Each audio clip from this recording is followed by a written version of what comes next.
معزز ناظرین و سامعین السلام علیکم، علی حسین بخاری بار دیگر آپ کے پاس ایک نئے پروگرام کے ساتھ حاضر ہے۔ ناظرین، آج ہم بر عظیم پاک و ہند کے اس عظیم شاعر کا تذکرہ کریں گے جن کا نام ساغر صدیقی ہے، لیکن ان کا اصل نام محمد اختر تھا، جو قیام پاکستان کے وقت لکھنؤ سے ہجرت کر کے لاہور تشریف لائے اور پھر غم دوراں غم جانا میں اس قدر الجھے کہ سب کچھ بھول گئے۔ ناظرین، اس عظیم شاعر کے بارے میں یہ کہا جاتا ہے کہ اپنی زندگی میں شاید ہی اس نے کبھی اردو زبان کا کوئی لفظ غلط ادا کیا ہو یا غلط لکھا ہو۔ ناظرین، آپ کے ساتھ ہونے والے استحصال کا یہ عالم تھا کہ اس وقت کے معروف فلم سازوں نے آپ سے پوری فلم کے نغمے شراب کی چند بوتلوں کے عوض لکھوائے۔ یہی وجہ ہے کہ اس درویش صفت انسان کی حالت نہ بدلی۔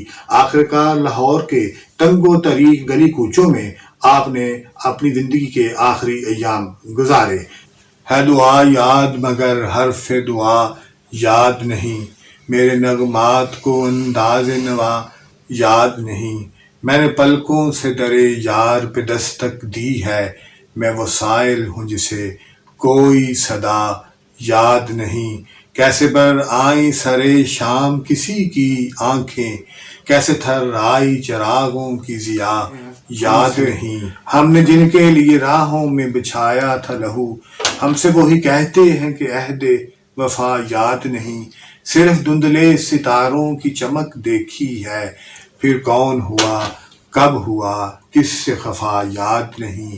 زندگی جبر مسلسل کی طرح کاٹی ہے، جانے کس جرم کی پائی ہے سزا